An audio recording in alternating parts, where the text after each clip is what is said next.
মানে যুদ্ধের প্রস্তুতির আগে তোমাদের যে আমাদের সবকিছু মানে যুদ্ধের অস্ত্র যা গোছাতে হয় ওইগুলা জাস্ট এখানে দেওয়া আছে। আসসালামু আলাইকুম, তোমরা যারা এসএসসি 25 ব্যাচ আছো তোমাদের ইতিমধ্যে টেস্ট পরীক্ষা চলতেছে বা টেস্ট পরীক্ষা একদম শেষের পথে বা কারো শেষ হয়ে গেছে। তো তোমাদের টেস্ট পরীক্ষার পরে তোমাদের করণীয় কি সেইটা নিয়ে আজকে আমাদের ভিডিও। দেখা গেছে বাংলাদেশে ম্যাক্সিমাম পোলাপাইনের এই টেস্টের পর সিলেবাস ইনকমপ্লিট থাকে। তো এটা মূলত আমারও ছিল, দেখো আমারও সিলেবাস প্রায় আমি মানে টেস্ট যে সময় এক্সাম দিয়েছি তো টেস্টের পর দেখছি আমার তো সিলেবাস কমপ্লিট হয়নি। তো টেস্ট এক্সামে আমি প্রায় 40 এরকম সামথিং আশেপাশে বা 30 কোন রকমে পাশ করে করে বের হয়েছি। বাট আমি টেস্টের পরে আমি কিন্তু এসএসসি তে ভালো রেজাল্ট করছি।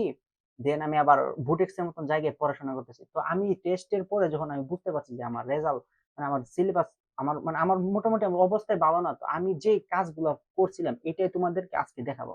ফার্স্ট তোমার কি করতে হবে যে তুমি একটা খাতার মধ্যে এই যে ভুলগুলো একটি খাতায় লিখে ফেলবা। যখন পরীক্ষা দিই, ধরো আমার 30 থেকে 40 এর ভিতর মার্কস আসতেছে, তখন তো আমি বুঝে গেছি পরীক্ষার হলে বুঝে গেছি যে এটা আমার দ্বারা মনে হয় আমার আরো প্রচুর হাঁটতে হবে। তো আমি কি করতাম, আমার যখন পরীক্ষা শেষ হয়েছে তখন তো আমি পরীক্ষার হলে বুঝতে পারতাম যে আমার এই জায়গায় ভুল হয়েছে, মানে এটা আমার তো মাইন্ডে থাকতো। বাট আমি কি করতাম, এগুলো তো আমি কিছুদিন পরে ভুলে যাবো, তো আমি এটা একটা খাতার মধ্যে লিখে রাখতাম। তো আমি কি করতাম, এরকম একটা খাতা তৈরি করছিলাম, ওই খাতার মধ্যে আমি যে ধরো নিউটনের বলবিদ্যার যে ভুলগুলা বা নিউটনের বলবিদ্যা বা এই পরীক্ষার মধ্যে বসে যে আমি ভুলগুলা করছি, যে এই ভুলগুলা করছি, আমার সূত্র মনে থাকে না, বা আমার এই টপিক্সে ভুল, বা আমার ওই টপিক্সটাই ভুল, বা আমার যে আমি পরীক্ষার মধ্যে আমার ওই প্লাস মাইনাসে ভুল লেগে যায়, বা আমি কেন এই কনসেপ্টটা পারি না, এই বেসিকটা পারি না, ওই বেসিকটা পারি না, ওইটা তো আমার পরীক্ষার হলে আমি বুঝে গেছি। বা আমি এই যে জ্ঞান অনুধাবন আমি আমি ওই সময় পারতামই না, কারণ আমার মধ্যে মুখস্থ হইতো না। তো জ্ঞান ও অনুধাবন কিভাবে আমি এই টেস্টের পরে মুখস্থ করছি এটা নিয়ে আলাদা একটা ভিডিও দেবো। তো এখন তুমি কি করবা, তোমার যে ভুলগুলা যেরকম আমার যেরকম ভুল হয়েছে তোমার এরকম ভুল হইব। তো তুমি কি করবা, ওই ভুলগুলো একটা খাতার মধ্যে সুন্দর করে লিখে ফেলবা। দেন তোমার যেহেতু সিলেবাস তোমার অনেকগুলো বাকি থাকবে বা কারো বাকি থাকবে না, যার বাকি থাকবে সে কি করবা, বেশিরভাগই বাকি থাকে, মানে আমারও বাকি ছিল। তুমি কি করবা, এই বাকিগুলো একটা খাতার মধ্যে তুমি সুন্দর করে ফিজিক্স এর জন্য 3-4টা পেজ নিবা, পেজ নিয়ে ভাগ করবা, ভাগ করে তার ওইটার মধ্যে ভেক্টরের কোন কোন টপিকস গুলো বাকি তুমি সিলেবাসের সঙ্গে মিলাবা, বা তুমি বুট কোশ্চেনের জন্য সিলেবাসের সঙ্গে মিলাবা। তোমার সিলেবাস কি আছে যে আমার এই টপিকসটা বাকি, নদী নৌকার ম্যাথের টপিক, বৃষ্টির ম্যাথের টপিক বাকি, ভেক্টর গুণন, ক্রস গুণ, গুণফল এই টপিকস বাকি, এগুলো তুমি লিখে ফেলবা। লিখে ফেললে কি হবে, তোমার যে এর মধ্যে তুমি যে সবগুলো লিখবা, লেখা তোমার যেগুলো কমপ্লিট এগুলো রাইট চিহ্ন দিবা, যেগুলো খালি ওইগুলা মানে রাইট চিহ্ন দিবা না।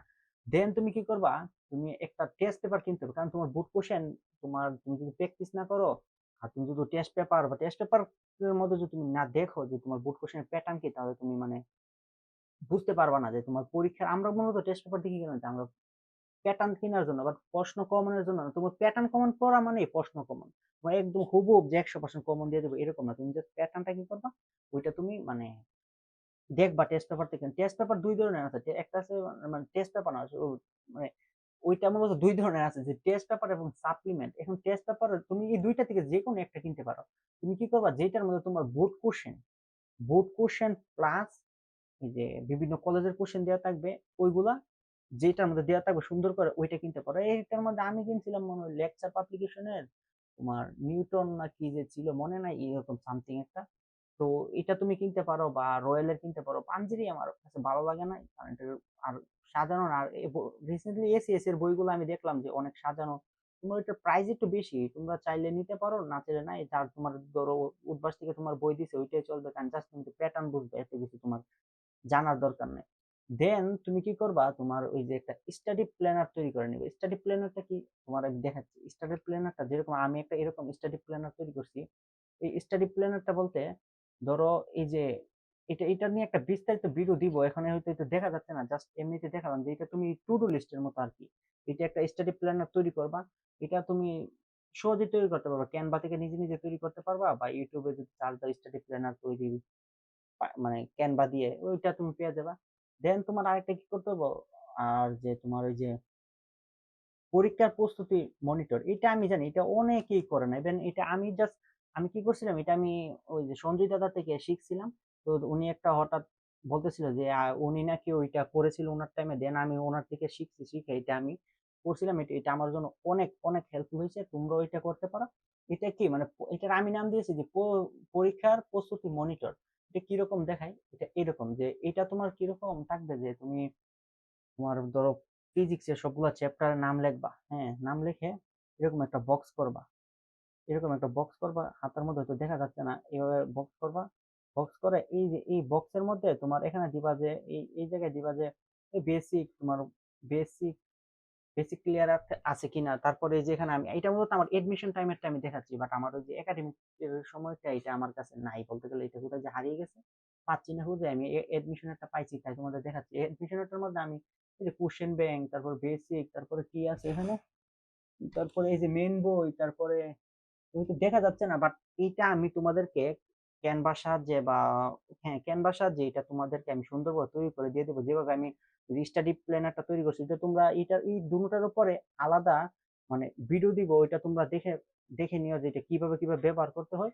তো তোমরা মূলত এই কাজগুলা তোমরা মানে করতে পারো। এই কাজগুলো তোমার পরীক্ষার পরের দিন করলে বেশিরভাগ ভালো হয়। তোমার সবগুলো পরীক্ষা শেষ, দেন তুমি একদিন বা 2 দিন টাইম নিয়ে ওই কাজটা করে ফেললা, করে ফেললে তোমার জন্য ভালো হবে। কারণ আমি এইগুলো ফলো করছিলাম। দেন তারপরে আরো অনেকগুলো ধাপ আছে, ধাপে ধাপে আরো ভিডিও আসবে যে তারপরে তুমি আরো কি করতে পারো কি করবা না। এটা জাস্ট এমনি তোমার যুদ্ধের প্রস্তুতির আগে তোমার কি কি করতে হয়, মানে যুদ্ধের প্রস্তুতির আগে তোমাদের যে আমাদের সবকিছু মানে যুদ্ধের অস্ত্র যা গুছাতে হয় ওইগুলা জাস্ট এখানে দেওয়া আছে। দেন আমরা তো যুদ্ধ করব বা যুদ্ধের ময়দানে আমাদের অনেকগুলা ধাপ ফলো করতে হবে, অনেক টেকনিক ফলো করতে হবে। ওইগুলো আমরা নিয়ে নেক্সট ভিডিও দেবো। তো আশা করি তোমরা মানে এই বিষয়টা কি বোঝাতে চাচ্ছিলাম এটা তোমরা বুঝতে পারছো। তো আজকের মতো এ পর্যন্তই, বাই।